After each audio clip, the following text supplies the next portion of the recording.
Most of my life, I took this country for granted. I thought it was here and that it was permanent and that all one had to do was do his thing. And it wasn't really until I started to become aware of the Constitution as an ideal that I started to really look at the country as something that was part of my responsibility. And what capped it off for me was a visit I made to Washington, D.C., and I spent some time in the Jefferson Memorial.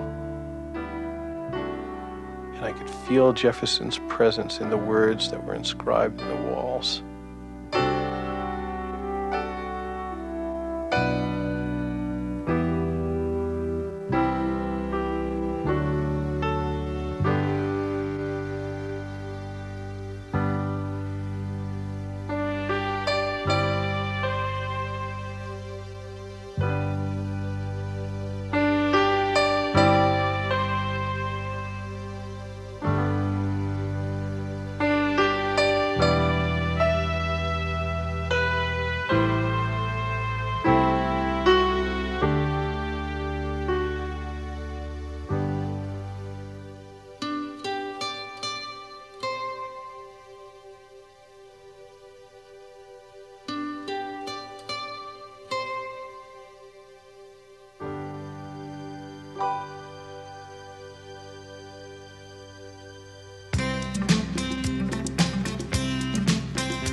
No matter where you live in the United States, it's hard to beat it.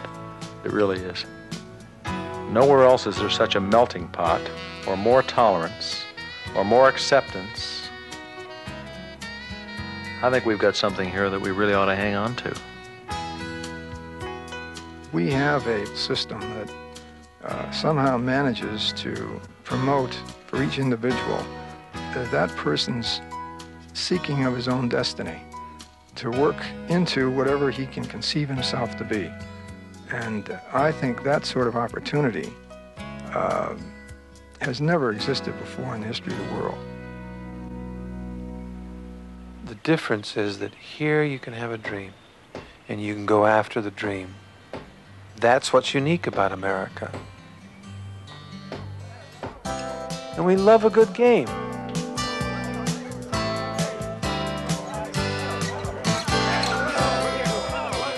Like to win.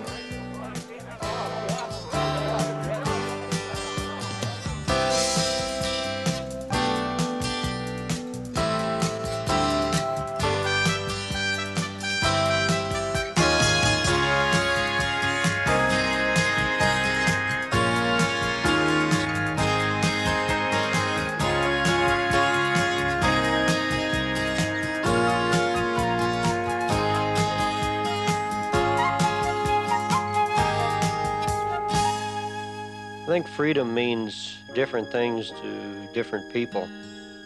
My personal freedom would be to be able to work hard and be able to keep what I have earned from the fruits of my labor. To be able to worship, to have a selection of jobs, to be able to build our homes and to live in a neighborhood where we can all get along.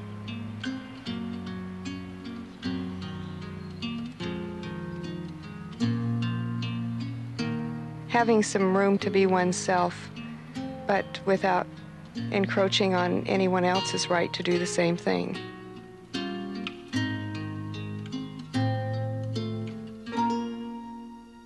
Means to be able to do what you want when you want to do it, and only being limited by your own capabilities.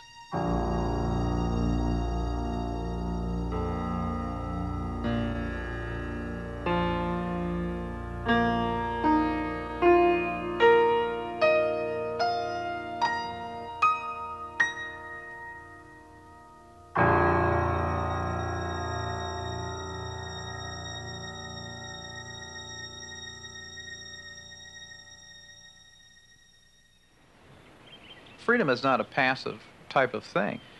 And in order to guarantee freedom, you have to be basically active in what's happening in the world, in government, in your own local community. It's a participative type of activity. I think a big problem today is that people don't participate in running this country, in voting, in getting involved. I think people have become much more dependent upon the government to take care of a lot of their problems. I think that's where the big difference is between our forefathers and today. The freedoms and the privileges and opportunities in this nation, we just take them kind of for granted. We have allowed an apathy to filter into our system.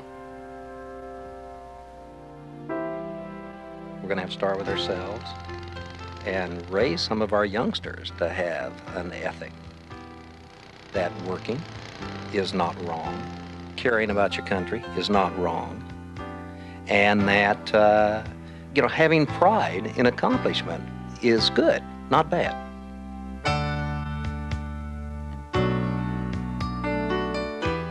The early people who came to this country had an advantage in a way because their challenges were very clear-cut and very simple.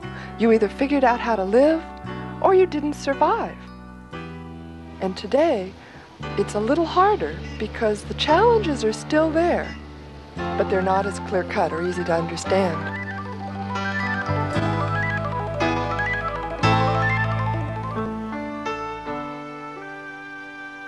If the Founding Fathers were to arrive in our country today, I think in one sense they'd be very distressed because they'd see many of their principles eroding.